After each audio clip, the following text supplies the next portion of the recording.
Assalamualaikum warahmatullahi wabarakatuh. Innal hamdalillah nahmaduhu wa nasta'inuhu wa nastaghfiruhu wa nu'minu bihi wa natawakkalu alayhi wa na'udzu billahi min shururi anfusina wa min sayyiati a'malina. Man yahdihillahu fala mudilla lahu ومن يضلل فلا هادي له وأشهد أن لا إله إلا الله وحده لا شريك له وأشهد أن محمدا عبده ورسوله أرسله بالحق بشيرا ونذيرا فقد قال الله تعالى في كلام المجيد أعوذ بالله من الشيطان الرجيم يا أيها الذين آمنوا اتقوا الله حق تقاته ولا تموتن إلا وأنتم مسلمون يا أيها الذين آمنوا اتقوا الله وقولوا قولا سديدا يصلح لكم أعمالكم ويغفر لكم ذنوبكم ومن يطع الله ورسوله فقد فاز فوزا عظيما أما بعد فإن خير الحديث كتاب الله وخير الهدي هدي محمد صلى الله عليه وسلم وشر الأمور محدثاتها وكل محدثة بدعة وكل بدعة ضلالة وكل ضلالة في النار وبعد فأعوذ بالله من الشيطان الرجيم بسم الله الرحمن الرحيم إن الذين يتلون كتاب الله وأقاموا الصلاة وأنفقوا مما رزقناهم سرا وعلانية يرجون تجارة لن تبور ليوفيهم أجورهم ويزيدهم من فضله إنه غفور شكور. عن عثمان رضي الله تعالى عنه عن النبي صلى الله عليه وسلم قال خيركم من تعلم القرآن وعلمه. وعن أبي أمامة الباهلي رضي الله تعالى عنه قال سمعت رسول الله صلى الله عليه وسلم يقول اقرأوا القرآن فإنه يأتي يوم القيامة شفيعا لأصحابه أخرجه مسلم. যাবতীয় প্রশংসা আদায় করছি সেই মহান আল্লাহ রাব্বুল আলামিনের জন্য, যে মহান আল্লাহ সুবহানাহু ওয়া তাআলা আজকে ঢাকা শহরের পার্শ্ববর্তী ঐতিহ্যবাহী এলাকা ইমাম মুসলিম রাহিমাহুল্লাহ জামে মসজিদে আজকে আমাদের জুমার খুতবায় সমবেত হওয়ার সুযোগ করে দিয়েছেন, সুস্থ মনে সুস্থ শরীরে। এই জন্য আল্লাহ তাআলার অসংখ্য প্রশংসা আদায় করি। আমরা সবাই বলি আলহামদুলিল্লাহ। দুরূদ ও সালাম বর্ষিত হোক এই পৃথিবীর সর্বশেষ ও সর্বশ্রেষ্ঠ নবী ও রাসূল, যার উপরে আল্লাহ তাআলা দীর্ঘ 23 বছর জিন্দেগিতে মহাগ্রন্থ আল কোরআন অবতীর্ণ করেছেন এবং এই কোরআনের মধ্য দিয়ে পুরো দ্বীন ইসলামকে পরিপূর্ণ জীবন বিধান হিসাবে তিনি স্বীকৃতি দিয়েছেন। সেই নবীর প্রতি অসংখ্য দরুদ ও সালাম বর্ষিত হোক। আমরা সবাই বলি সাল্লাল্লাহু আলাইহি ওয়াসাল্লাম। উপস্থিত শ্রদ্ধেয় মুসল্লিয়ান ইকরাম, আজকের খুতবার আলোচ্য বিষয় যাবতীয় দুশ্চিন্তা, উদ্বেগ, কষ্ট দূরকরণের একটি মাত্র মাধ্যম, সেটি হলো আল কোরআন। মানুষ দুনিয়াতে সুখে থাকার জন্য নানান পথ, নানান ঘাট, নানা স্থানে অনেক কাজে চেষ্টা অবিরাম চালিয়ে যায়। যতই চেষ্টা করে, যতই অর্জন করে, সুখ যেন খুঁজে পায় না। যতই গাড়ি বাড়ি হোক না কেন, যতই বড় ব্যবসা হোক না কেন, এসব ব্যবসা করে যেন শান্তির আনন্দ সুখটা খুঁজে পায় না। এই সুখ খুঁজে পাওয়ার জন্য আমরা বিভিন্ন চিকিৎসকের চিকিৎসা গ্রহণ করি, বিভিন্ন মনীষী গবেষকদের কাছে আমাদের ব্যথা বেদনার কথা প্রকাশ করি। এভাবে আমরা কত হেকিম কবিরাজের কাছেও যাই, যার যেখানে পরামর্শ পাই সেখানেই আমরা জীবন বাজিকে ছুটে যাই। শুধু তাই কি, এই সুস্থ মন, এই পরিচ্ছন্ন আত্মা সুখকে খুঁজে পাওয়ার জন্য আমরা অনেক বইপত্র পড়ি, অনেক কোর্স করি, মোটিভেশনাল অনেক স্পিকারের আলোচনা শুনে বিশেষ কোর্সের মাধ্যমে নিজের জীবনের আনন্দ ফিরে পেতে চাই। যদিও সাময়িকভাবে কিছু রসালো কথা শুনে আপনার বডি ফ্রেশ, মাইন্ড ফ্রেশ করে দিতে পারে, চমক লাগাতে পারে, কিন্তু সেই চমক মাইন্ড ফ্রেশ কিন্তু স্থায়ী হয় না। যতক্ষণ আলোচনা শুনে ততটুকুই মনটা যেন আনন্দিত হয়, এটাও ঠিক, কিন্তু বাড়িতে ফিরতে ফিরতে আসার আগেই সেই আনন্দের চাঁদ ঘুরে যায়। কি এমন চেতনা, কি এমন বেদনা, এই সব দিয়ে কোনো কাজ হবে না। এই জন্য সৌদি আরবের একজন উচ্চ পর্যায়ের প্রফেসরকে ক্লাস থেকে বের হওয়ার পাশাপাশি প্রশ্ন করা হলো, আপনার নিকট আমার প্রশ্ন, পৃথিবীতে এমন কোন গ্রন্থ আছে, এমন কোন কিছু চিকিৎসা আছে, যেই কিতাব পড়লে, যেই পথ অবলম্বন করলে, যে অ্যাডভাইস গুলো ফলো করলে প্রকৃত জীবনের সফলতা খুঁজে পাবো? সেই দিন প্রফেসর বলেছিলেন যে আমি যদি এই মুহূর্তে তোমার এই প্রশ্নের উত্তর দেই, তুমি যে প্রশ্নটা করেছো এটা বিশাল সোয়াল কাবীর, অনেক বড় প্রশ্ন, অনেক উঁচু লেভেলের একটি প্রশ্নের উত্তর হবে, এই মুহূর্তে আমার উত্তর দেওয়া ঠিক হবে না। এই জন্য তিনি পরবর্তীতে গবেষণা করে চিন্তা করে উত্তর দেওয়ার অভিপ্রায় ব্যক্ত করেছিলেন। এই কথা বলতে গিয়ে তিনি বিশাল একটি গ্রন্থ রচনা করলেন। গ্রন্থ রচনা করতে গিয়ে লেখক বলছেন যে আমি প্রথমে চিন্তা করলাম যে আমি কোরআন নিয়ে কোরআনের তাফসীর লিখব, ইত্যাদি অনেক কথা। এই একটি বই, এইটার আমি অনুবাদের কাজ শুরু করেছি। এই বইটা পড়তে গিয়ে আমি নিজেও অনুপ্রাণিত হয়েছি। সেই দিন থেকে ধারাবাহিক কয়েকটা খুতবাও দিয়েছি, যেন জীবনের অবিচ্ছেদ্য অংশ যেন করে নিতে পারি। আল্লাহর কাছে দোয়া করি, হে রব্বে কারীম, আমাদের অন্তরে এই কোরআনের আলো দান করুন, আমিন। এই কোরআনের সাথে আমাদের সম্পর্ক নিবিড় হওয়া উচিত। এই কোরআনই দিতে পারে আপনার সকল দুঃখ দুশ্চিন্তা দূর করে দিতে পারে। কিন্তু আমরা আজকে হতাশার মধ্যে নিজের জীবনকে ভেঙে ফেলেছি। অনেকে কিংকর্তব্য বিমূঢ় হয়ে স্থিতিশীল হয়ে যায়। জীবনের তিক্ত দিনগুলো আঘাতের পর আঘাত হেনে বক্ষকে বিদীর্ণ করে চলেছি। এভাবে হৃদয়ের সবুজ বনানী যেন মরুভূমিতে পরিণত হয়েছে। বুকে সংকীর্ণতা এবং কাঠিন্যতা অনুভব করে চলেছি। এমন পরিস্থিতিতে এই মুক্তি লাভের জন্য, মনের হৃদয়ের খোরাক পূরণের জন্য আমাদের উপায় আছে কি? হে প্রিয় মুসলিম ইকরাম, অবশ্যই এই সত্য হৃদয়কে, এই আমাদের এই ব্যথা বেদনা যন্ত্রণার এই অন্তরটাকে আমরা সত্যি সজীব সবুজ গাছগাছালির মতো, বসন্তের মতো আমরা আমাদেরকে সাজাতে পারি।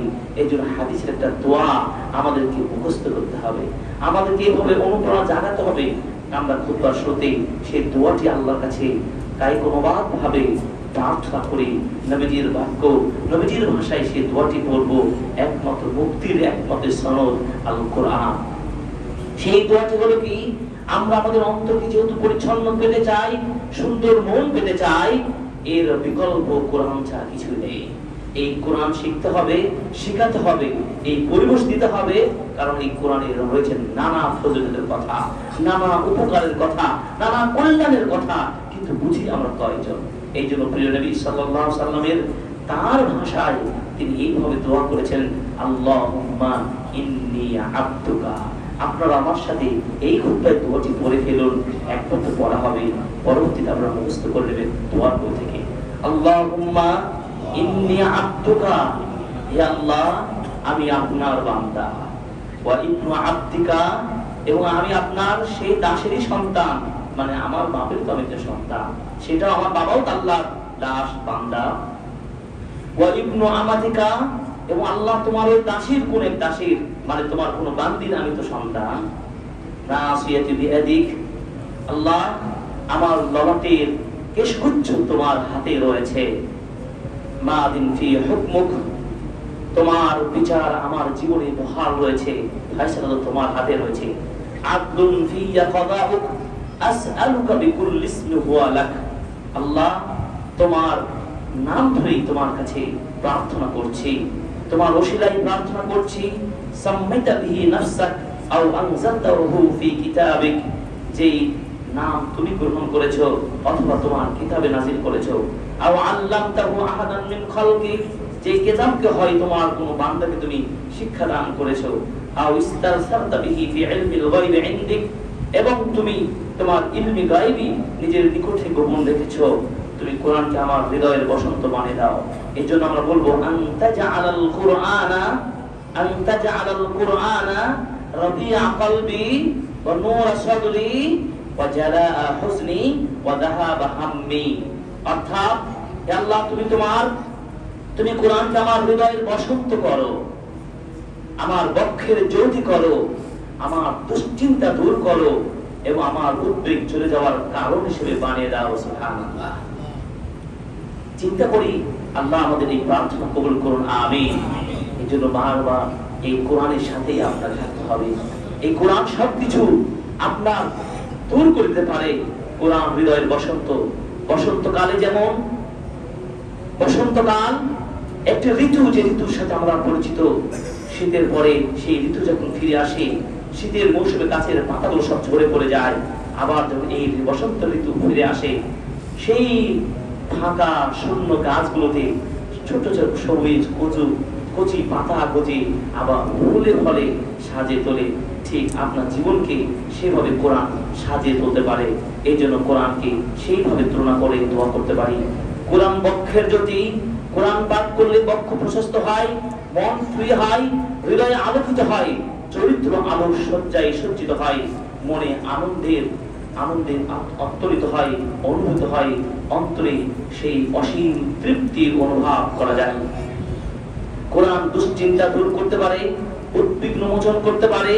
দুশ্চিন্তাগ্রস্ত মানুষ কোরআন পাঠ করলে তার দুশ্চিন্তা দূর হয়ে যায়। উদ্বিগ্ন মানুষের উদ্বেগ অপনোদন হয়। দুঃখ দুর্দশার মানুষ কোরআন পাঠ করলে মনে অপরিমিত সান্ত্বনা পায়। ভীতু সন্ত্রস্ত মানুষ কোরআন পড়লে তার ভয় ভীতি দূরীভূত হয়ে যায়। জ্বালা যন্ত্রণাগ্রস্ত মানুষ কোরআন তেলাওয়াত করলে কোরআনের প্রশান্তি পায়। মানসিক অবসাদে ভুগছে এমন মানুষ কোরআন তেলাওয়াত করলে তার সেই অবসাদ দূর হয়ে যায়। এই জন্য তো আল্লাহ তাআলা সতেজ করে দেয় কোরআনের মাধ্যমে। তিনি মৃত আত্মাকে জীবন্ত করে দিতে পারে সেই কোরআন। তিনি বলছেন, আউযু বিল্লাহি মিনাশ শাইতানির রাজীম। আওয়ামান কানা মাইতান ফাআহইয়ানাহু ওয়া জাআলনা লাহু নূরান ইয়ামশি বিহি ফিন নাসি কামান মাথালুহু ফিদ দুলুমাত লাইসা বিখারিজিম মিনহা কাযালিকা যুয়্যিনা লিল কাফিরিনা মা কানু ইয়া'মালুন। আল্লাহ পাক বলছেন, আওয়ামান কানা মাইতান, আমি কি তার অন্তরটাকে মৃত করে দেইনি? ফাআহইয়ানাহু, আবার আমি তাকে জীবন্ত করে দিয়েছি। ওই মরা আত্মাটাকে আমি আবার জীবন দান করেছি এবং আমি তার জন্য, আমি জীবন চলার জন্য তাকে আমি আলো দান করেছি। যে আলো দিয়ে সে তার সঠিক পথে গন্তব্যে পৌঁছে যেতে পারে, সেটা হলো কোরআন। এই কোরআন আপনাকে আমাকে শিখতে হবে। জীবনের সবকিছু সফলতার একমাত্র মিফতাহ চাবি হলো আল কোরআন। এই শিক্ষা আজকের খুতবায় আমাদের শিখতে হবে এবং আল্লাহকে প্রার্থনা করুন, জীবনে যা করেছি অন্তত পক্ষে আজকের খুতবা আমাকে যেন পরিপূর্ণ জীবন গঠনের জন্য কোরআনকে আপনার মাইন্ডে সেটআপ দিতে পারেন। আল্লাহ আমাদের তৌফিক দান করুন, আমিন। সেই কোরআনের কথাই বলবো, যেই কোরআনের এমন কোন বিষয় নেই আল্লাহ তাআলা এই কোরআনের সংযুক্ত করেন নাই। কি আপনি চান কোরআনে পাবেন না? এই জন্য আল্লাহ তাআলা বলেছেন, মা ফাররাতনা ফিল কিতাবি মিন শাই, এমন কোন বিষয় নেই যা আমি কোরআনে লিপিবদ্ধ করি নাই। সব কিছুর সমাধান আমি কোরআনে রেখেছি। এই কোরআনিক জিন্দেগি আপনাকে আমাকে গঠন করতে হবে। এই কোরআন আপনাকে সব বিষয়ের দিক নির্দেশনা দিয়েছে।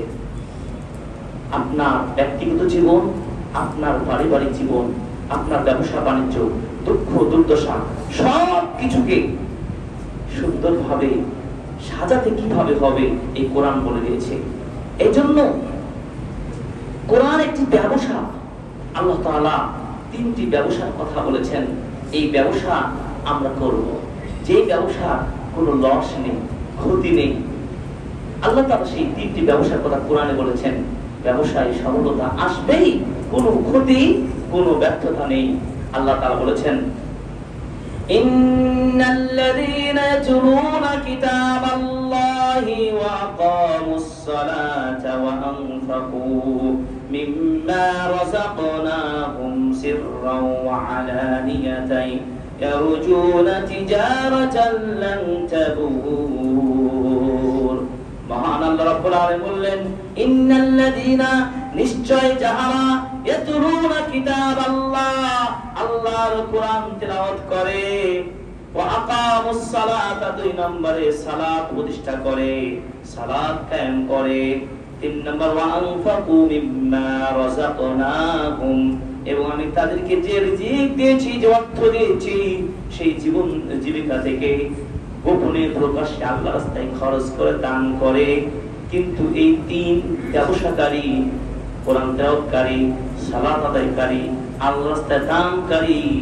এই তিনটা কাজ তারা করে সাথে সাথে তারা এই আশা করে এরজুনা তিজারাতান এমন একটা ব্যবসা হিসেবে মনে করে লান তাবুরা যে ব্যবসা তাদের কোনো ধ্বংস হবে না ক্ষতি হবে না বলেন তো সালাত আদায় করলে লস হবে বলেন তো কোরআন তেলাওয়াত করলে আমাদের ক্ষতি আছে বলেন তো আমরা আল্লাহর রাস্তায় একটা টাকা দান করলে ক্ষতি হবে এমন কিছু তিনটি ব্যবসা মুমিনদের হবে যা কোনো ক্ষতি নেই আমরা কি মনে করেছি এই দুনিয়ার জীবনটাই আমাদের শেষ যদি এটাই হয় তাহলে আমরা মুসলিম মুমিন হতে পারিনি দৃঢ় চিত্তে আপনাকে আমাকে বিশ্বাস ঈমান রাখতে হয়েছে এবং সেটা পোষণ করি যে আমরা জীবনটাতে একটা আমলের ঘাটিতে আছি পরীক্ষা কারাগারে আছি পরীক্ষা দিয়ে সফল সার্থক স্থায়ী জীবন অর্জন করা নাকি এটাই আমাদের শেষ কখনোই নয় এই জন্য আমি প্রায় ক্লাসে বলি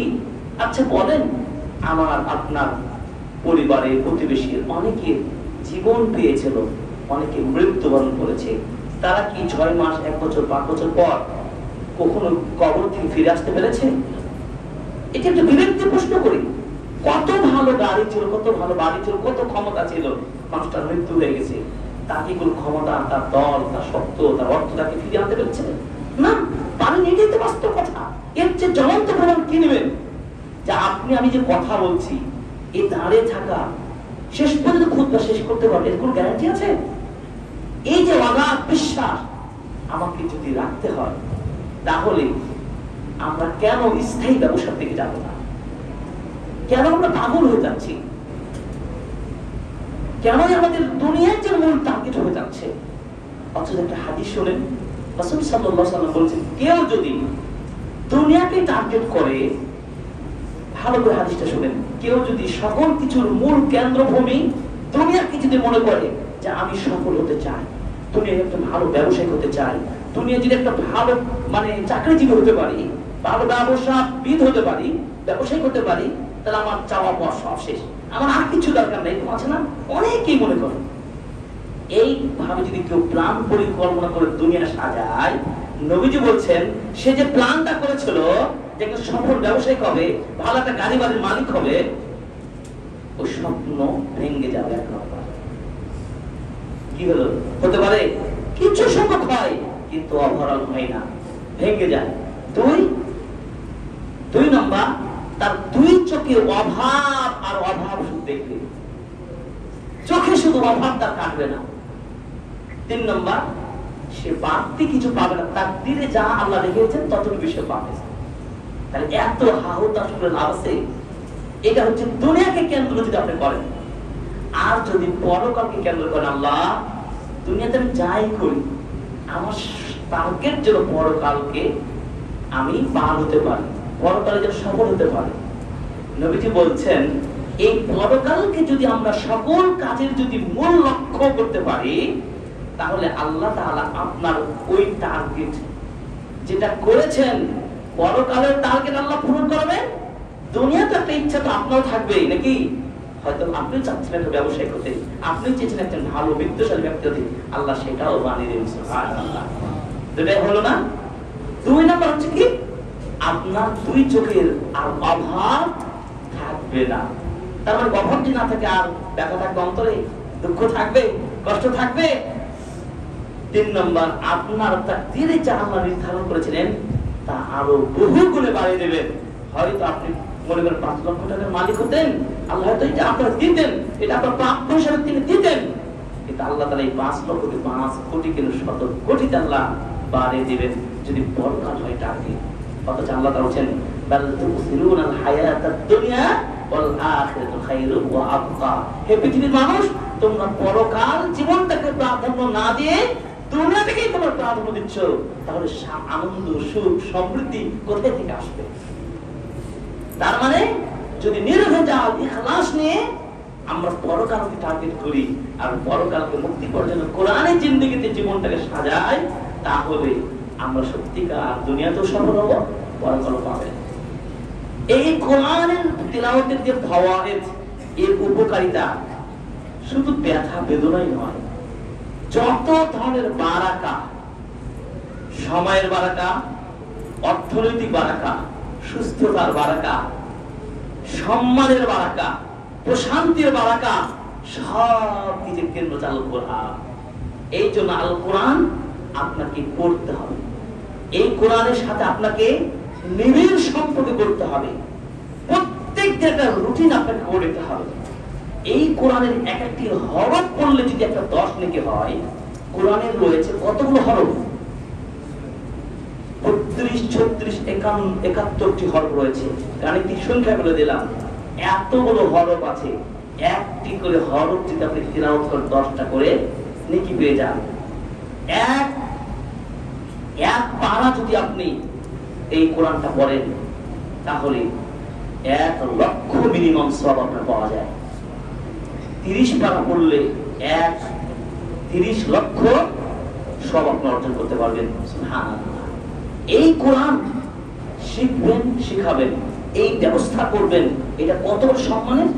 কয়েকটা হাদিস আপনাকে যদি বলি এই কোরআনের মর্যাদা কি জিনিস, দেখুন রাসূল সাল্লাল্লাহু আলাইহি ওয়াসাল্লাম বলেছেন, খায়রুকুম মান তাআল্লামাল কুরআন ওয়া আল্লামা।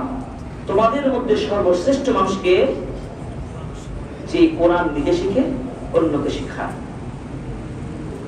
এভাবে রাসূল সাল্লাল্লাহু আলাইহি ওয়াসাল্লাম বলেছেন, আল মাহিরু বিল কুরআন মা'আস সাফারাতিল কিরামিল বারারা। কোরআনের বিশেষজ্ঞ ব্যক্তিরা আল্লাহ তাআলার বিশেষ সম্মানিত ফেরেশতাদের সঙ্গে সেদিন অবস্থান করবে। সুবহানাল্লাহ। এবং কষ্ট থাকা সত্ত্বেও, তোতলা জিহ্বা বা তার কণ্ঠস্বর ভালো নয় বা সে অসুস্থ, এরপরেও যদি ওয়াল্লাযী ইয়াকরাউল কুরআন ওয়া ইয়াতাতাআজামু ফীহি ওয়া হুয়া আলাইহি শাক্কুল লাহু আজরান। কষ্ট থাকা সত্ত্বেও যদি কেউ কোরআনটা তিলাওয়াত করে, নবীজি বলেন তার ডাবল সওয়াব। সুবহানাল্লাহ। এভাবে দেখুন, এই একটা হাদিস যদি শুনি আমরা, তাহলে আমার মনে হয় কোরআনকে আজকে জীবনের সর্বশ্রেষ্ঠ টাইমের মধ্যে আপনি এটাকে আবদ্ধ করবেন, রুটিনের মধ্যে ফেলবেন। এটা কি দেখুন, আমরা তো বলছিলাম মারা যাব, মরেও যাচ্ছি, ফিরে আসার সুযোগ নেই, কিয়ামত হবে, হাসর হবে। সত্য ঈমানদারদের জন্য এটা কোনো সন্দেহ নেই। যেদিন কেউ সুপারিশ করার থাকবে না, যেদিন কেউ আপনার আপন হবে না, যেদিন কেউ আপনাকে চিনবে না, সেই দিন আপনার পাশে আপন হয়ে দাঁড়াবে আল কোরআন। চিন্তা করা যায়, এই আল কোরআন সেদিন আপনার সাথে দাঁড়িয়ে আল্লাহর কাছে সুপারিশ করবে। কি বলবে হাদিস শুনুন, নবীজি বলছেন, ইকরাউল কোরআন, তোমরা কোরআনটা পড়ে নাও, কোরআন তেলাওয়াত করো। ফাইন্নাহু ইয়াতি ইয়াউমাল কিয়ামাতি শাফিয়ান লিআসহাবিহি। কারণ এই কিয়ামতের দিন এই কোরআনের পাঠকের জন্য সে সুপারিশ করবে আল্লাহর কাছে। সুবহানাল্লাহ। আল্লাহ, তোমার এই কিতাব কালামুল্লাহ, তোমার বাণী, তোমার এই বান্দা আমাকে নিয়মিত পড়তো, রাত জেগে তাহাজ্জুদের সালাত আদায় করতো, লং সময় ধরে রাতের ঘুম হারাম করে দিয়ে এই কোরআন নিয়ে রাত কাটিয়ে দিত। আল্লাহ, আমি আমার পক্ষ থেকে তোমার এই বান্দার সুপারিশ করছি, আল্লাহ তুমি আমার সুপারিশ কবুল করো। সুবহানাল্লাহ, সুবহানাল্লাহ। একটা হাদিস আপনাকে আর কি শিক্ষা দিতে পারবে যে পরকালের মুক্তির জন্য আপনার সন্তান, স্ত্রী, ছেলে মেয়ে, ক্ষমতা, দল কেউ ঠেকাতে পারবে না, কেউ সামনে আবার আগাতে পারবে না, কিন্তু কোরআন আপনাকে সুপারিশ করবে। এটা জানার পরে কেউ কোরআন না পড়ে থাকতে পারে? আমরা এতই অবুঝ শ্রেণীর মানুষ। আমাদের সমাজের মানুষ কি জানেন, কয়েকটা ক্যাটাগরিতে রয়েছে। একটা হতে পারে কোরআন পড়তেই জানে না, পড়বে কিভাবে। 2 নম্বর, কোরআন পড়তে জানে কিন্তু কোরআন পড়ে না। 3 নম্বর শ্রেণীর মানুষ কি, কোরআন পড়তে জানে তিনি তেলাওয়াত করেন। 4 নম্বর কি, কোরআনের ভাষা জানে, আরবি পড়তে জানে কিন্তু কোরআন পড়তে জানে না। এভাবে বিভিন্ন শ্রেণীর মানুষ রয়েছে। শ্রেষ্ঠ মানুষটাকে যে কোরআনটা তিলাওয়াত করলো, নিয়মিত পড়লো। তো এই কোরআন পড়লে আমরা বলছিলাম যে আপনার কত ধরনের বারাকা পান। অর্থের অভাব যিনি মনে করছেন, আজকে থেকে আপনি কোরআন পড়া শুরু করুন, আপনার সম্মান মর্যাদা আপনি অনুভব করা শুরু করবেন। আপনার যে অভাব ছিল, অভাব দেখবেন দূর হয়ে যাচ্ছে। আপনার মনের কষ্ট ছিল, কষ্ট দূর হয়ে যাচ্ছে। আপনাদের একটা সম্মান ঘাটতি ছিল, সম্মান আল্লাহ বাড়িয়ে দিচ্ছেন। এই কোরআনের সাথে হৃদয়টাকে, সম্পর্ককে গভীর থেকে গভীরে আমাদের নিয়ে যেতে হবে। এই কোরআনের কারণে সম্মানকে বাড়িয়ে দেন। রাসূল সাল্লাল্লাহু আলাইহি ওয়াসাল্লাম বলেছেন, ইন্নাল্লাহা ইয়ারফাউ বিহাদাল কিতাব আকওয়ামান ওয়া ইয়াদউ বিহি আখারিন। এই কোরআনের কারণে আল্লাহ বহু উম্মাহকে, বহু গোষ্ঠীকে, বহু মানুষকে সম্মানের অনেক উঁচুতে নিয়ে গেছেন। আবার এই কোরআনকে তাচ্ছিল্য করার কারণে, কোরআনকে ভালোবাসা না দেওয়ার কারণে তাদের সম্মান ভুলুণ্ঠিত হয়েছে। এজন্য ওই জামানার মানুষেরা এত সম্মানিত কেন ছিলেন? অভাব মুক্ত, দুশ্চিন্তা মুক্ত নিয়ে জীবন অতিবাহিত করেছেন কেন আমাদের সালাফগণ? কারণ তাদের একটাই অস্ত্র ছিল, সেটি আল কোরআন। সেই অস্ত্রকে আমাদের ধারণ করতে হবে। শুধু কোরআন পড়লেন, হাফেজ বানালেন, কোরআনের মার্কাজ বললাম, কিন্তু নিজেরা পড়লাম না, তাহলে হবে না। এই কোরআনের সাথে সম্পর্ক নিবিড় ভাবে গড়ে তুলতে হবে। এই কোরআন কত যে ইফেক্ট ফেলতে পারে, আরেকটি হাদিস আপনাদেরকে বলবো। আবু মুসা আল-আশআরী রাদিয়াল্লাহু তাআলা আনহু বলছেন, রাসূল সাল্লাল্লাহু আলাইহি ওয়াসাল্লাম বলছেন, মাসালুল মুমিন, ওই মুমিনের দৃষ্টান্ত, আল্লাযী ইয়াকরাউল কুরআন, যে মুমিন কোরআন তেলাওয়াত করে। এই মুমিনের উদাহরণটা নবীজি বলছেন, তুলনা করছে একটা ফলের সাথে, কামাসালিল উতরুজ্জাহ, উতরুজ্জাহ ফলের সাথে তিনি তুলনা করলেন, যেটাকে আমরা কমলা ফল বলি। কমলা ফল কি? এই উতরুজ্জাহ বা কমলা ফল এমন জিনিস যে রিহু ওয়া তাইয়িব ওয়া তুআমু ওয়া তাইয়িব। বলেন তো, কমলা ফল এর ঘ্রাণও সুন্দর, এর স্বাদও সুন্দর। কারো মুখে যদি স্বাদ না থাকে, এই ফলের যে ঘ্রাণও নাই, মজা লাগে না? মুখে তো স্বাদ খুলে পাওয়া যায়। অন্যান্য ফলের চাইতে এই ফলটা কি ব্যতিক্রম কিনা? নবীজি বললেন, ওই কোরআন তেলাওয়াতকারী মুমিন এমনই ব্যক্তি যে মুমিন হওয়া সত্ত্বেও কোরআন নিয়মিত পড়ে, তার দৃষ্টান্ত কমলা ফলের মতো, যেই ফল ঘ্রাণও ভালো, স্বাদও ভালো। মানে এই মুমিনটার জীবনটা কি সফল হবে না? এরকম ক্ষতি আছে? যদি অভাবও থাকে, এই অভাব তাকে দমন করতে পারবে না, দুশ্চিন্তা তাকে দুর্বল করতে পারবে না। কারণ তার মধ্যে কি আছে? ঘ্রাণ আছে, তার মধ্যে ঈমানি ঘ্রাণ রয়েছে, কোরআনি ঘ্রাণ রয়েছে। এই আনন্দে, সে আনন্দে জীবন কাটাতে পারে। ওয়ামাথালুল মুমিন আল্লাযী লা ইয়াকরাউল কুরআন, ওই শ্রেণীর মুমিন ইমানদার কিন্তু কোরআন পড়ে না, খুবই ভালো মানুষ মুমিন, কিন্তু কোরআন পড়ে না। তার তুলনা নবী দিচ্ছেন কোন ফলের সাথে? খেজুরের সাথে তুলনা দিচ্ছেন। খেজুর এমন ফল যাতে কোনো নেই ঘ্রাণ আছে, খেজুরে কোনো ঘ্রাণ নেই। লা রিহা লাহা ওয়া তা'মুহা হুলুন, কিন্তু তার স্বাদ আছে। তাহলে একটা কি কমে গেল, ঘ্রাণ নাই কিন্তু স্বাদ পায়। মানে মুমিন যেহেতু তেলাওয়াত করে না কিন্তু নামাজে তো পড়ে বা কোরআন বিশ্বাস করে, ঈমানদার, তাহলে ঘ্রাণ মুক্ত মুমিন, সুঘ্রাণ থাকবে না। 2 শ্রেণী গেল। 3 নম্বর বলে ওয়ামাথালুল মুনাফিক, ওই মুনাফিকের দৃষ্টান্ত আল্লাযী ইয়াকরাউল কুরআন, যে কোরআন তেলাওয়াত করে তার দৃষ্টান্ত কেমন? রাইহানা হচ্ছে একটা ফল, যেই ফলকে বলা হচ্ছে তুলসী পাতার মতো। তুলসী পাতার কি আছে?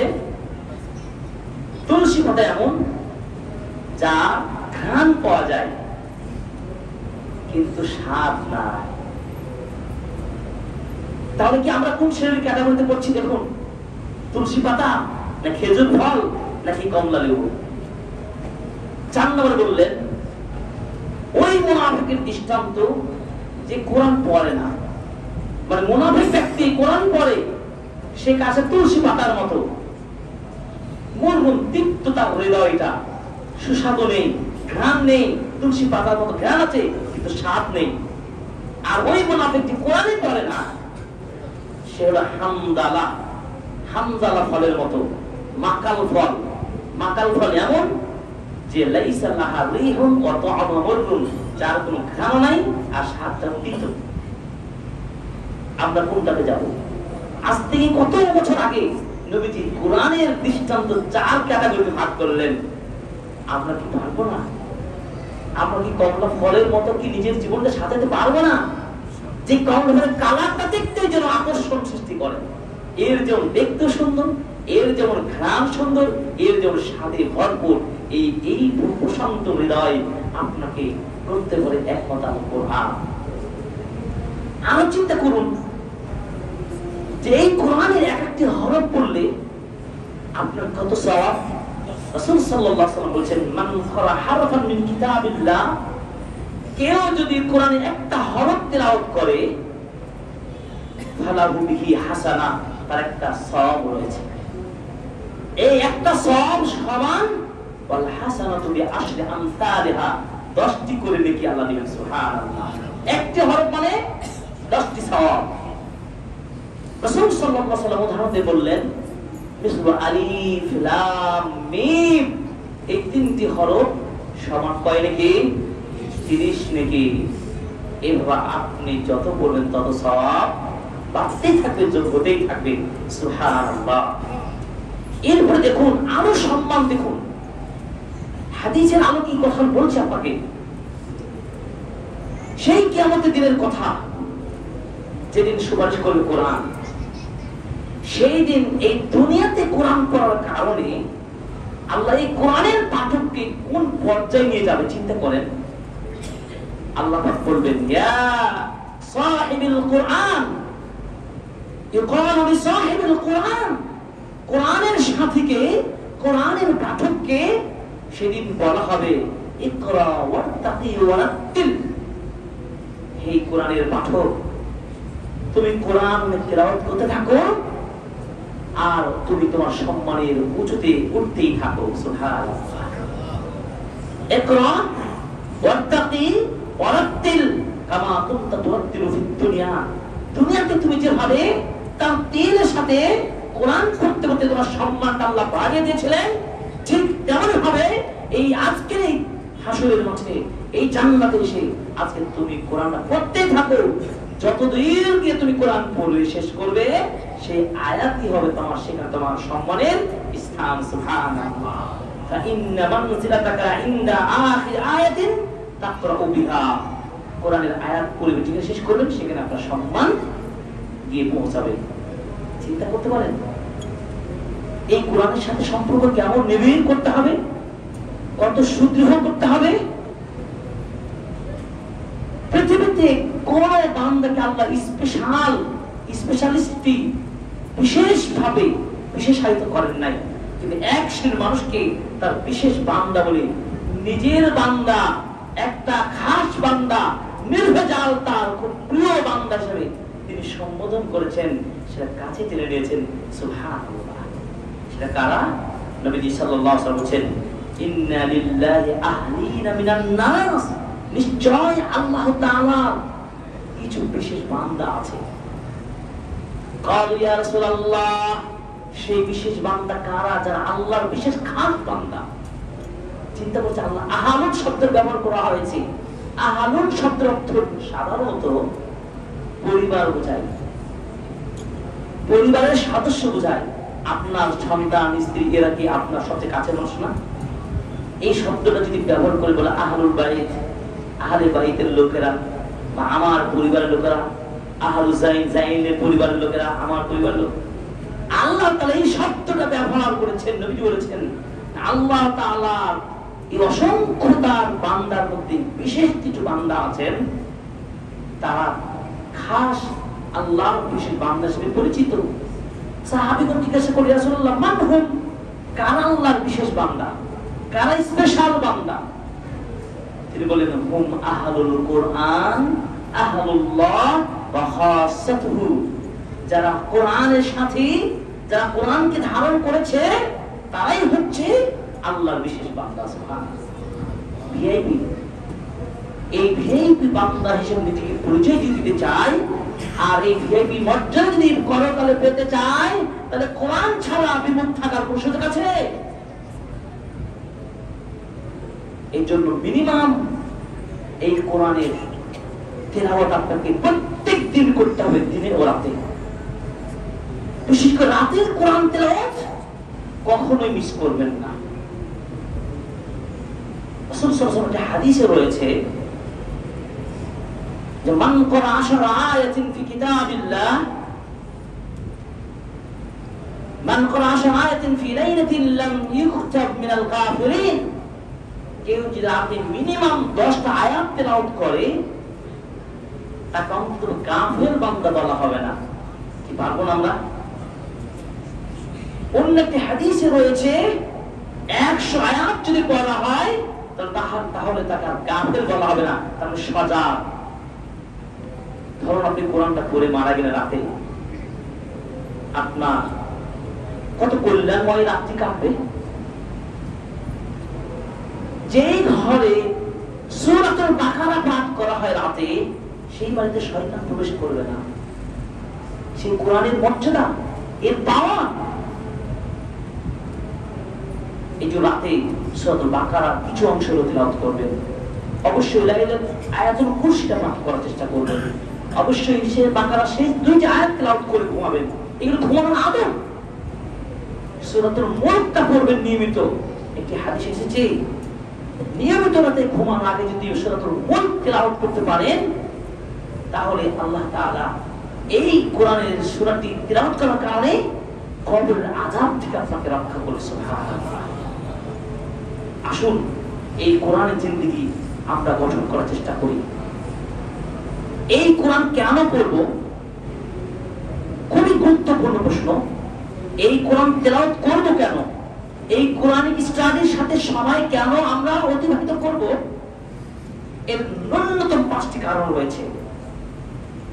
আরবি গবেষকরা বলছেন, থাম্মাশা 4টি লেটার, তামিম, শিন, আইন, এই 4টি সংক্ষিপ্ত বর্ণ, এই 4টি বর্ণে কোরআন পাঠের 5টি উদ্দেশ্য প্রমাণিত হয়। থা, থাম্মা, থা, থা মানে সাওয়াব। কোরআন তেলাওয়াত করব কেন? সবাই বলে কোরআন তেলাওয়াত করব কেন? সাওয়াবের জন্য। মিম, থাম্মার মিম বর্ণ, মিম মানে মুনাজাত ওয়াল মাসআলা, অর্থাৎ কোরআন পড়ব এই জন্যই আল্লাহর নিকট প্রার্থনা করার জন্য, আল্লাহর কাছে মুনাজাত করার জন্য। কোরআন নিয়ে দোয়া করি না আমরা, রব্বানা আতিনা ফিদ দুনিয়া হাসানাতাও ওয়া ফিল আখিরাতি হাসানাতাও ওয়া কিনা আযাবান নার। রব্বানা লা তুযিগ কুলুবানা বা'দা ইয হাদাইতানা ওয়া হাব লানা মিন লাদুনকা রাহমাতান ইন্নাকা আনতার ওয়াহ্হাব।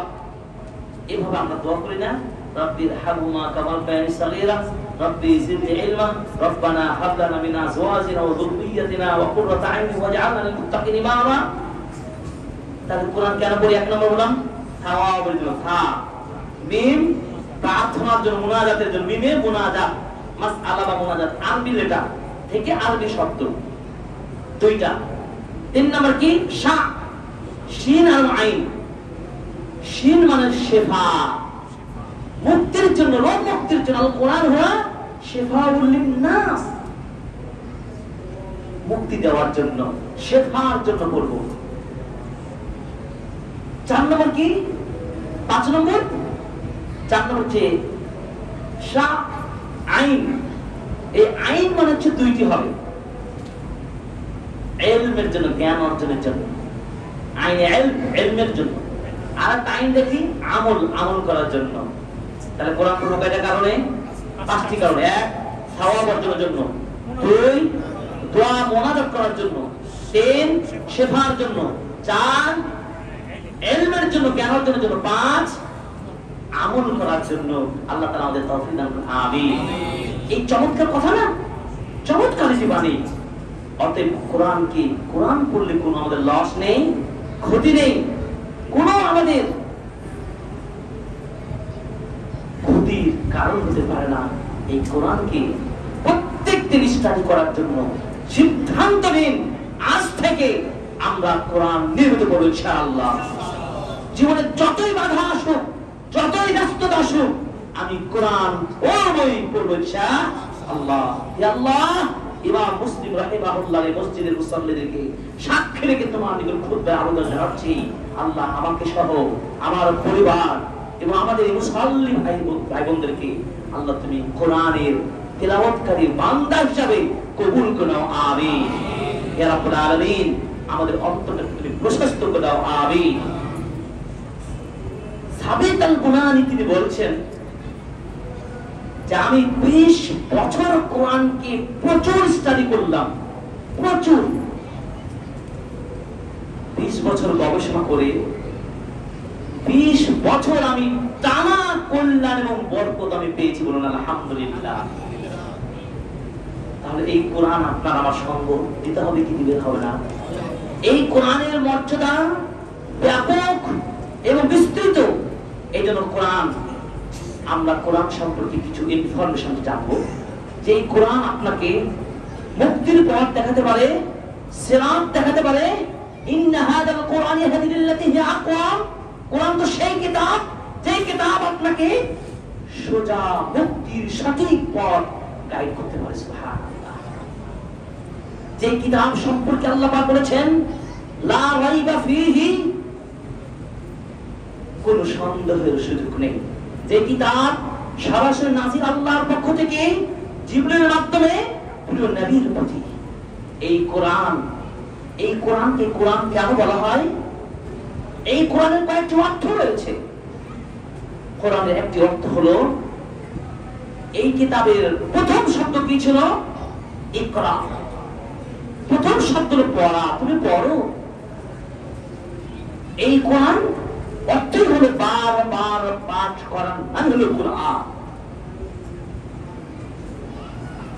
এই কোরআনের আরেকটি অর্থ কি? একত্রিত করা, জামা, একত্রিত করা। কেন? যেহেতু কোরআনের মধ্যে আল্লাহ তাআলা মানুষের জীবনের সব ধরনের বিধিবিধান, সবকিছু সমাধান জমা করেছেন, একত্রিত করেছেন এই আল কোরআনের মধ্যে। তাই কোরআন অর্থ জমা করা। এই জন্য আল্লাহ বলেছেন মা ফাররাতনা ফিল কিতাবি মিন শাই, এমন কিছু বিষয় নেই আমি কোরআন ছাড় ছেড়ে দিয়েছি, সবকিছু আমি কি ইনক্লুড করেছি। বলতে সুবহানাল্লাহ। কোরআনের আরেকটি অর্থ হবে কি? সদৃশ্য। যেহেতু কোরআনের একটি আয়াত আরেকটা আয়াত, একটা অংশের সাথে আরেকটা অংশ কি মিলে যায়, সদৃশ্য রয়েছে। এইটা ব্যাখ্যা করতে গিয়ে মাআলিউস সুওয়ার নামে একটা ছোট্ট তাফসীরের গ্রন্থ রয়েছে, প্রায় 450 পৃষ্ঠার আরবি বই। এই কিতাবটির দাস আমি রমজান থেকে শুরু করেছি। প্রায় 20 পারা শেষ করেছি একটা অনলাইন ক্লাস নিয়ে আমি, এবং আমি বলতে চাই আপনারা আমাদের সাথে যুক্ত হন। সেটা কি এই কিতাবটা সম্পর্কে বলতে হয়, সুবহানাল্লাহ, কোরআন যে সত্যি মুআজিজা, অদ্বিতীয় কিতাব, যে কিতাবের সাথে কোন কিতাবের বইয়ের কোন সম্পর্ক তুলনা হতে পারে না। সেখানে আপনি শুরুতে পাবেন একটা সূরা সম্পর্কে মূল ইনফরমেশন, কতটি আয়াত, কতটি রুকু ইত্যাদি, কোথায় নাযিল হয়েছে, সূরা নম্বর কত। এরপরে আলোচনা করেছেন মাকসাদুস সূরা, এই সূরাটা মূল লক্ষ্য বস্তুটা কি, এক কথায় দুই কথায় আপনি পেয়ে যাবেন পুরো বাকারা সূরা মনে করেন। এরপরে আসছে আয়াত ভিত্তিক বিষয়াবলী, মনে করেন আদম নবীর আলোচনা করছেন কি কোরআনে কত আয়াতে কত আয়াতে, কত আয়াতে কত আয়াতে মুমিনদের বৈশিষ্ট্য নিয়ে, এইভাবে ইন্ডিভিজুয়ালি আপনাকে বিষয়বস্তু সাজিয়ে দেওয়া হয়েছে। খুব শর্ট টাইমে সূরা বাকারা আপনার মেমোরি ক্যাচ করবে। দেখেন কি গবেষণা। এরপরে আলোচনা করা হয়েছে আখরাজুস সূরা, এই সূরাটার মৌলিক বিষয়গুলো কি কি, লক্ষ্য টার্গেটটা কি সূরার মধ্যে, সেটা আবার কয়েকটা পয়েন্ট আলোচনা করেছে। এরপরে আলোচনা করেছে কি দেখুন, কোরআন নিয়ে গবেষণা। দেখেন এই যে সূরাতুল বাকারা, মনে করুন এই সূরাটির সাথে আগের সূরার কি সম্পর্ক, সম্পর্কটা আপনাকে এমন ভাবে বুঝিয়ে দেওয়া হয়েছে আপনি আশ্চর্য হয়ে যাবেন। কি আল্লাহ তার গবেষণা।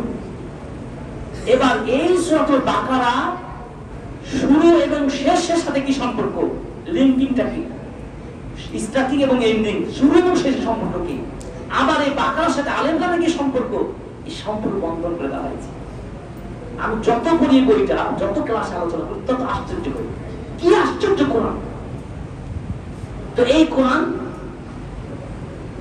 গবেষণা যত করবেন তত জ্ঞানের আধার আপনি ঢুকবেন, যত করবেন তত আপনি বুঝ পাবেন। এক আয়াতের গবেষণা করতে করতে গভীর থেকে গভীর আপনি চলে যেতে পারেন। এই জন্য কোরআনকে বলতে তাদাব্বুর বিল কোরআন, বুঝে বুঝে কোরআন আপনাকে পড়তে হবে। কারণ এই কোরআনের মধ্যে আউয়ালিন ও আখিরিন, জীবনের শুরু এবং শেষ সকল বিভাগের আলোচনা এই কোরআনে আছে। এই কোরআনের 23 বছর জিন্দেগিতে নবীজির উপর আল্লাহ নাযিল করেছেন, 13 বছর মক্কায়, 10 বছর মদিনায়।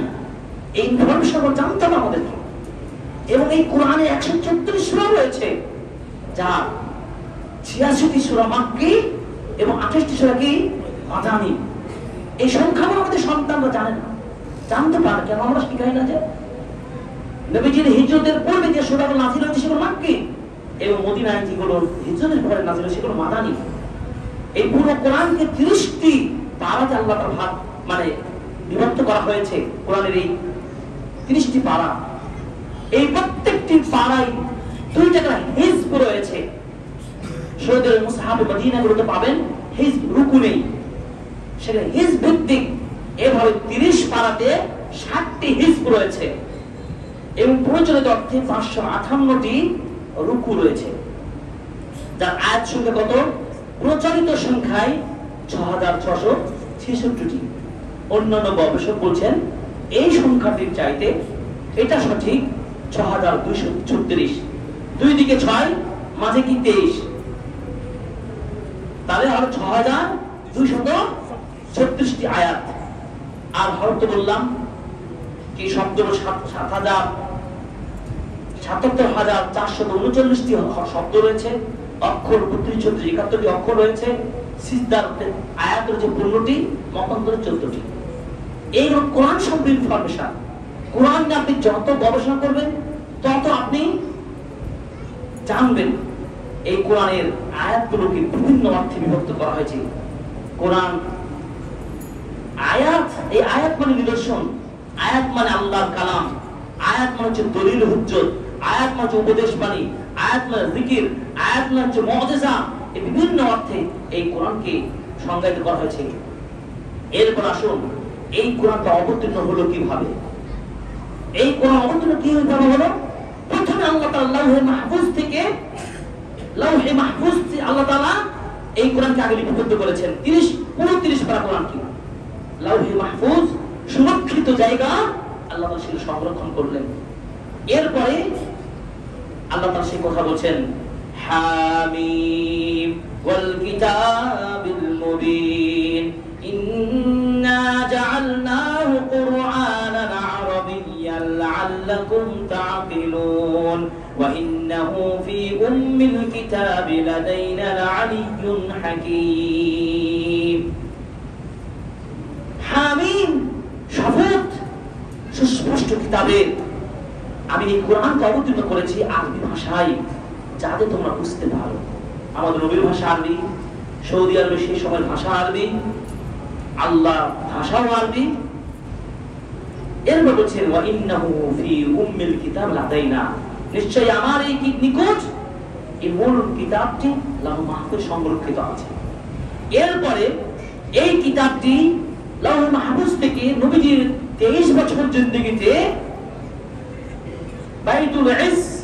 বাইতুল ইজ্জা, সেখান থেকে বাইতুল ইজ্জাতে নিয়ে আসা হয়। এই সেখান থেকে জিবরিল আমিনের মাধ্যমে নবীজির উপরে 23 বছর কোরআন নাযিল হতে থাকে। সেই কোরআন নাযিল হয়েছে কার উপরে, কোন মাসে, কার মাধ্যমে? 5টি কথা মনে রাখেন। এই কোরআনের মর্যাদা কত বেশি দেখুন। এই কোরআনের মর্যাদা থাকার কারণে যেই ফেরেশতা এই কোরআনটা নিয়ে এসেছেন, সেই ফেরেশতা অন্যান্য সকল ফেরেশতার চেয়ে বেশি মর্যাদা পায়নি।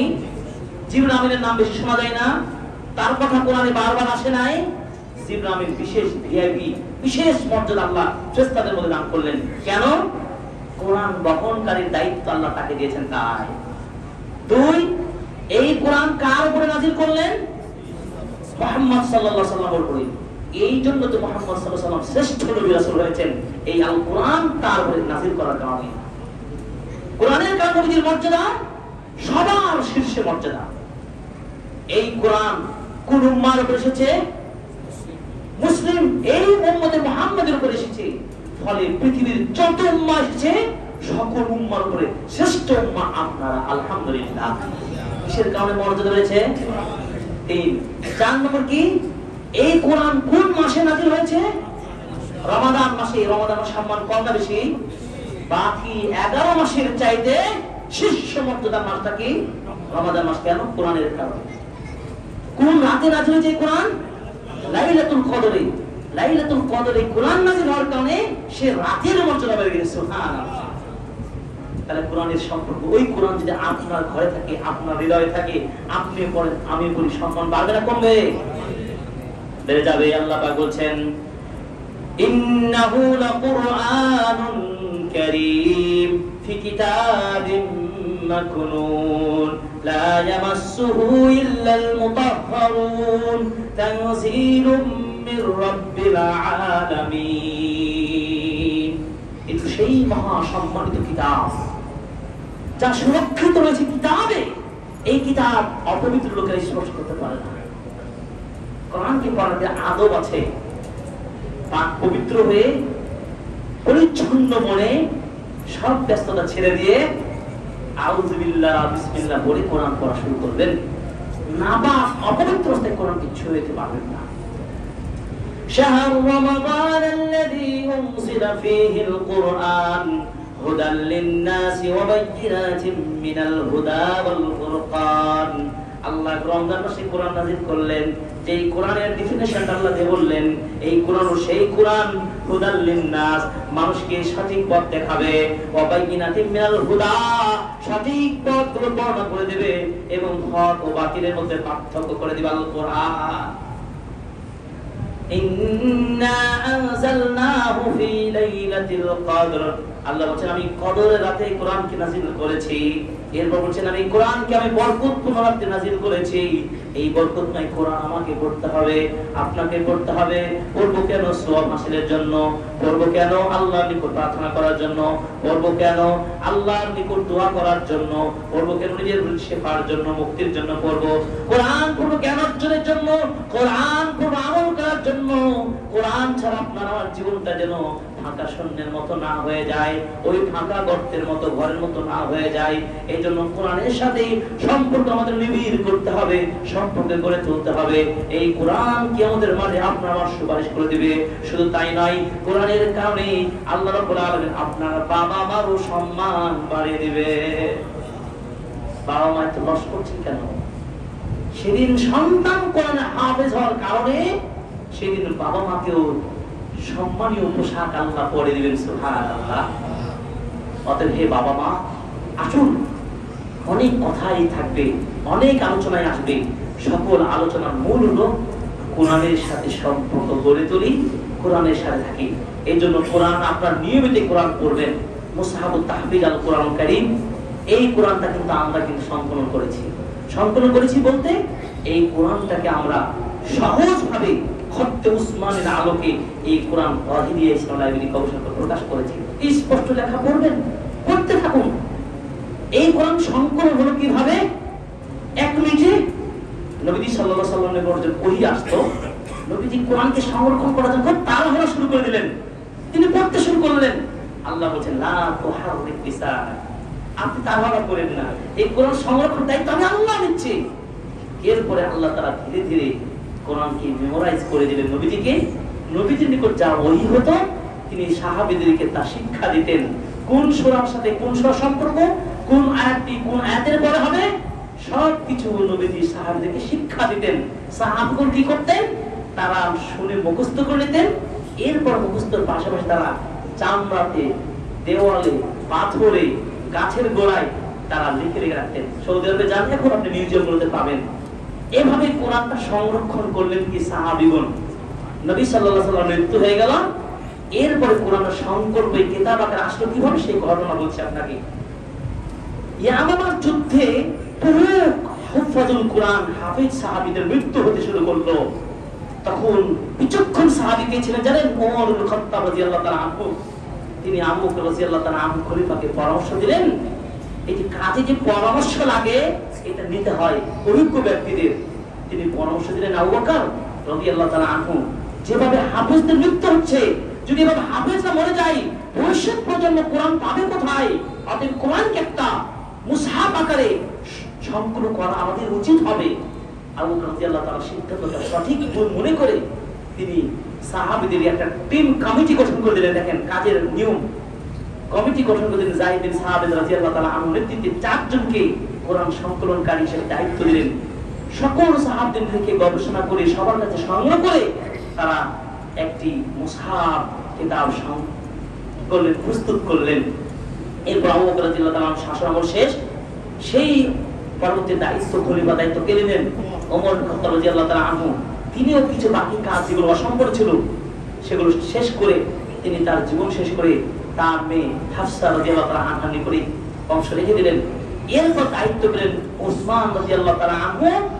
যখন মুসলিমদের আরো বিজয় হলো, বিভিন্ন এলাকা ছড়িয়ে পড়লো, বিশেষ করে ওমর রাদিয়াল্লাহু তাআলা আমলের শাসন ব্যবস্থা, ইসলামের যে এলাকাগুলো, ভূখণ্ডগুলো ছড়িয়ে পড়লো, মুসলিমদের সংখ্যা বাড়তে শুরু করলো, তখন সাহাবীরা তো বিভিন্ন এলাকায় ছড়িয়ে পড়লো। তখন কোরআন তেলাওয়াতের বিভিন্ন তারতম্য শুরু হলো, একটা মতভেদ সৃষ্টি হতে লাগলো। তখন উসমান রাদিয়াল্লাহু তাআলা আনহু তখন চিন্তা করলেন, একটাই খণ্ডে মানে এক রূপরেখায় কোরআনটা থাকা উচিত। তখন তিনি হাফসা রাদিয়াল্লাহু তাআলা আনহা থেকে ওই যে নুসখাটা তিনি নিয়ে এটাকে ঠিক রেখে কিছু আরো ছাপিয়ে অন্যান্য গ্রুপ সম্পর্কে তিনি করেন কমিট করে দিলেন এক মডেলে। তাই তিনি যেটাকে ফাইনাল সিদ্ধান্ত দিলেন এবং সাহাবীগণ একমত হলেন, সেটি হলো মুসহাফে উসমানী নামে নামকরণ হলো। এবং সেই উসমান রাদিয়াল্লাহু তাআলা আনহুকে বলা হয় জামিউল কোরআন, কোরআন সংকলনকারী হিসাবে। এই কোরআন সেই তিনি যে মডেলে যেভাবে লিখেছেন, যে ফন্টগুলো, যে লেখার স্টাইল, সেটা বাংলাদেশে খুবই কম, আরব দেশে পাওয়া যায়। সেটাকে বাঙালিদের পড়ার উপযোগী করে আমরা বাংলাদেশে প্রথম এই খত্ত উসমানের আলোকে কোরআনটা প্রস্তুত করেছি, আলহামদুলিল্লাহ। অতএব এই কোরআনটা পড়ুন, নিজে পড়ুন, সন্তানদেরকে পড়ান। পরিশেষে খুতবার একেবারে শেষ দিকে আপনাদেরকে আমি যে খুতবায় বলতে চাই, এই অত্র এলাকায় কোরআনের শিক্ষার ব্যবস্থা হওয়া উচিত উচিত না বলেন? কোরআন শিখবেন কি শিখবেন না বলেন? বয়স্ক, মুরব্বী, যুবক সকল শ্রেণীর মানুষকে কোরআনের পক্ষে, কোরআন শিক্ষার পক্ষে আমরা প্রস্তুত আছি কিনা বলেন? হাত তুলে দেখা যায়। আজকে থেকে প্রতিজ্ঞাবদ্ধ ইনশাআল্লাহ, কোরআন যারা জানি পড়বো, যারা জানি যারা জানে তাদেরকে জানাবো, আমরা কোরআনের সাথে থাকবো, মৃত্যু রাখবো ইনশাআল্লাহ।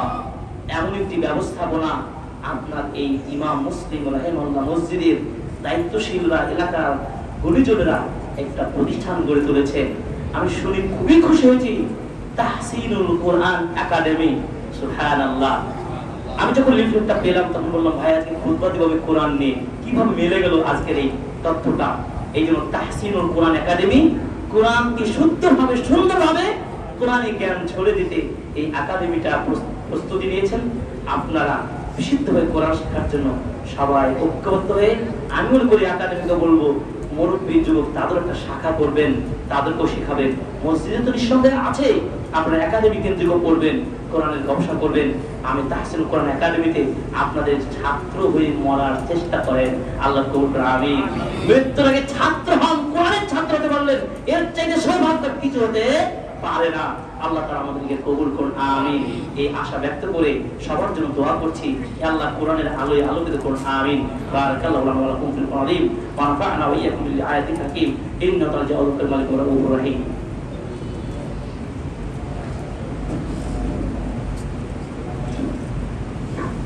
ইন্নাল হামদুলিল্লাহি ওয়াহদা ওয়াস সালাতু ওয়াস সালামু আলা রাসূলিল্লাহ ওয়া আলা আলিহি ওয়া সাহবিহি ওয়া মান ওয়ালা, আম্মা বা'দ। ইয়া আইয়ুহাল্লাযীনা আমানু সাল্লু আলাইহি ওয়া সাল্লিমু তাসলিমা। আল্লাহুম্মা সাল্লি আলা মুহাম্মাদ ওয়া আলা আলি মুহাম্মাদ কামা সাল্লাইতা আলা ইব্রাহিম ওয়া আলা আলি ইব্রাহিম ইন্নাকা হামিদুম মাজিদ। আল্লাহুম্মা বারিক আলা মুহাম্মাদ ওয়া আলা আলি মুহাম্মাদ কামা বারাকতা আলা ইব্রাহিম ওয়া আলা আলি ইব্রাহিম ইন্নাকা হামিদুম মাজিদ। রব্বানা আতিনা ফিদ দুনিয়া হাসানাহ ওয়া ফিল আখিরাতি হাসানাহ ওয়া কিনা আযাবান নার। রব্বিরহামহুমা কামা রাব্বায়ানি সাগীরা, রব্বিরহামহুমা কামা রাব্বায়ানি সাগীরা। খুতবার শেষ দিকে আমরা দোয়া করছি, আল্লাহ তাআলা যেন আমাদের সকলকে মুমিন হিসেবে কবুল করেন, আমিন। আল্লাহ তাআলা আমাদের কমলা ফলের মতো কোরআনের বাকি হয়ে কোরআনের সাথে থাকা